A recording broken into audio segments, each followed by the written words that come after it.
I asked Steve what his main influences are, and so he brought some show and tell, which is kind of cool. So talk about that piece. Well, I brought it along because, as I said, it's one of the earliest influences I can recall. In 1954, my father was an artist, trained in Toronto, Canada. Loved to paint.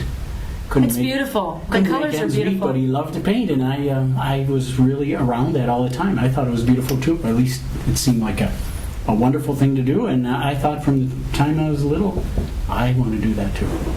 So that's what caused me to move in that direction. Did you see him be really joyful when he was painting? Did you feel like you could really tell that he really enjoyed it, and that was what... I know he enjoyed it. Yeah. Yes, Because I think when you're around people that really feel, happy in something that they're doing, if you can be surrounded by those kind of people, I mean, of course that's what you're going to want to wind up doing. So that's exciting. Well, our parents influence us a lot of ways, don't they? But yep. There was something he was creating, and it influenced me. Later on, he got into other things, and the other children were influenced by those things. Really? Cool. It's kind of interesting to see how it all worked out. Yeah, when you were, I guess, a teenager or a lot younger, and you'd seen your dad's work, and you decided you want to be an artist, but you didn't go to art school, and you got as good as you are. So how did that happen? You do get influences. You do learn just like a student would learn. Only right, got away free. Right. So some of the students that have graduated give me little pointers and tips on what they learn, and they're all basic things like that most instructors say. You got 3,000 bad drawings in you. Let's hurry up and get rid of them. So draw. And that's what I did all through school. I failed most grades. Did very well in art, but not in anything else because I was busy drawing. That's all I liked doing. It was sad. It seems all right at the time. My parents were very worried about me, but it was enjoyable. So I did that, and then when I got out of school, I left home early, and I began doing lettering and little things for odd jobs, restaurant signs, and so on. And this is in the mid-70s? Late 60s. Oh, okay. Late 60s, early 70s. That's a really cool time for art and for music. Yeah, it was, and that was my goal, to get involved in. But it would never happen where I was, a little town in upstate New York. So I ended up coming to California, and wouldn't you know, my wife and I moved to Hollywood, California, and I got a little job in a studio doing, of all things, animation, like the Chuck Jones studio, and that I never dreamed I'd get involved in that, but I did, and I loved it, and that gave me a chance to get rid of another 1,000 or 2 bad drawings and work my way into. That's where you worked on the commercial that got the award? Well, I got this job in a small studio on Sunset Boulevard that did television commercials.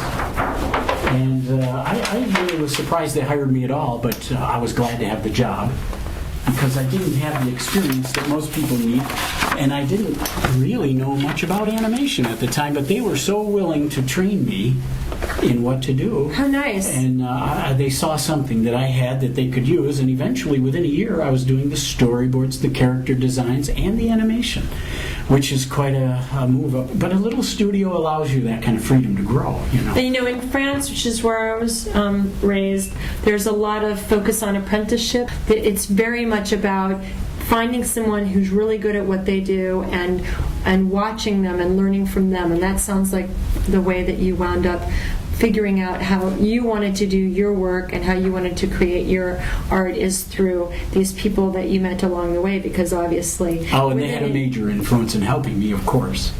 If you've ever seen these sheets that they use in doing animation, yes, where they time out the things, yes, it's a chart, a very graphic thing with mathematics and very numbers. Mathematical, yes. And I looked at that and I knew I was bad at math. I thought, there's no way I can learn this. But they taught me.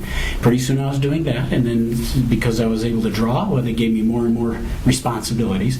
Anyway, this was quite a departure from the usual raid bugs. Uh-huh. And so we thought, well, let's run with it. And so we did something that was like a superhero, and with the bugs being ironclad, you know how cockroaches are, they're indestructible. Yes, so yes, we kind of took that to the extreme with a superhero, professional strength, ant and roach killer guy coming off the can, nice, and doing battle with these robo roaches. Yeah. Right.